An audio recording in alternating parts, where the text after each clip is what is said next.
Let's talk about Donald Trump winning election in the United States 2024 election and how he capitalized on some key moments and reason why he won the election.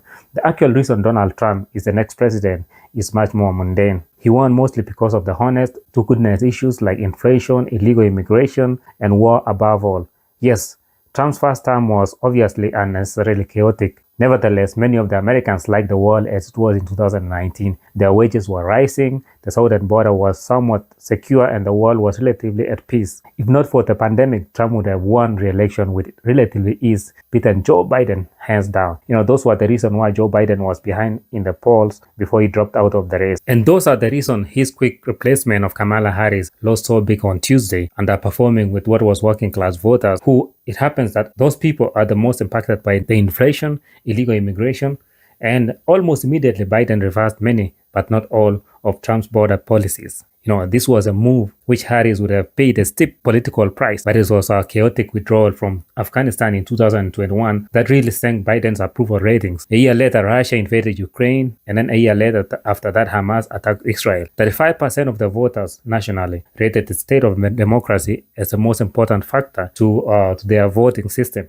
81% of those people voted for Harris, and just 17% of the people voted for Trump. But the economy was the next most influential issue. Among these voters, Trump led by 79% to 20%. In the end, abortion did not rate as highly as Democrats might have hoped for. Only 14% rated, and as their biggest concern, it's possible that the inflation contributed to the growing divide between the high-income voters and the low-income voters. Democrats increased their vote share by 9 points among voters living in the household that makes more than $100,000 a year, among households that makes less than $100,000, which is accounting for about 60% of the voters. Republicans gained 12 points on the margin. Those are the wins that Kamala Harris sailed into, and you might argue that the sexism part added to their difficult task of convincing the voters. You might argue also that a Republican that is less decisive than Donald J. Trump would have won even bigger. Whether that's true, well, we'll never know. What we do know after Tuesday election is that the attempts to label him as authoritarian or even a Nazi failed to convince many voters who weren't already in the Democrats' camp. Even the governor of New York, Kathy Hochul,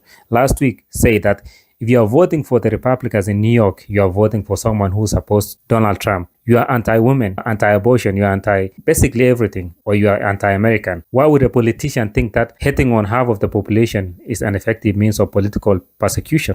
That kind of language only helps Donald Trump because it makes Democrats seems unreasonable and divisive as often as it sounds. Likewise, the decision by Manhattan attorney Alvin Bragg to indict Donald Trump for allegedly making hush money payments look to many Americans like Banana Republic, lawfare against political opponents, and supporting Democrat arguments about democracy and diminishing legitimate concerns about January 6th. Trump's big win is being described by media outlets as victory for fear and darkness, and there is no doubt this is a rhetoric, often ugly, like when he said they're eating the dogs, they're eating the cats. Nevertheless, many Americans don't think Trump is as dark or scary candidate. Instead, they find humor, hope, and inspiration in his messages. One of Trump's better campaign moments came when he was at a McDonald's in Pennsylvania. A driver pulled up to the window and thanked Donald Trump for making it possible for ordinary people in the US to meet former president like Donald Trump. Harris, by contrast, often seems so content in mingling with celebrities endorsements like Oprah Winfrey, Clooney. But every minute a wealthy actor singing her praises was minute wasted. She'd have been better served having an ordinary people around her that tells us why they wanted her to be president, That isn't why Harris lost the election. Just as a McDonald's visit in why Trump won. He won because of the House issues. He won because America was upset about inflation, illegal immigration, chaos overseas, Middle East war, Ukraine war, and Gaza.